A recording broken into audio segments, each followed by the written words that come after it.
Le reportage était signé Ouattara Daouda.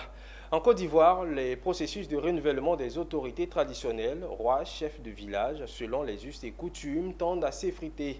De plus en plus, l'on observe la consécration des non ayant droit à la royauté ou à la chefferie, afin que cette cacophonie qui se vit dans plusieurs régions ne sème le trouble dans le royaume. Adouélé, Sowi, Nanan, Kotri, Quatre et sa cour ont animé une conférence de presse au palais de Tiapoum. Nous sommes à Tiapoum, au palais du roi Nana Krouti IV du royaume Adoulé Sohi. Avec le roi, toute la cour est présente.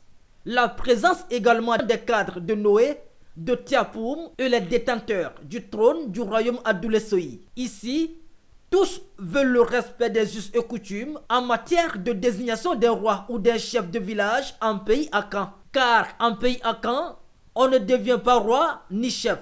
On est roi ou chef. Et c'est le chef de Noé, Nana Assi Achan, qui donne les précisions. Comme les prédécesseurs l'ont dit, on ne devient pas roi, mais on est roi.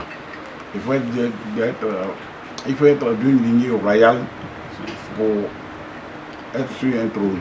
Selon Nana Krouti IV, pour renforcer la cohésion sociale, la Chambre nationale des rois et chefs traditionnels de Côte d'Ivoire a rédigé les statuts et règlements intérieurs. Des textes que l'on se doit de respecter scrupuleusement. Adoulé Sohi est un peuple qui a vécu depuis les années 1600 sur le territoire qui n'était pas ni la Côte d'Ivoire ni le Ghana.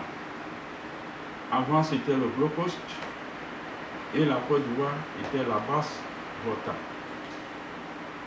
Nous avons vécu tous dans de bonnes harmonies, il n'y a jamais eu de problème. Notons qu'en marge de la précision qu'a apportée le roi Nana Krouti IV et sa cour à la population du royaume quant aux conditions de désignation d'un roi ou chef de village en pays Akan, il a remercié son Excellence Alassane Ouattara, président de la République de Côte d'Ivoire, pour le désenclavement de la ville de Tiapoum.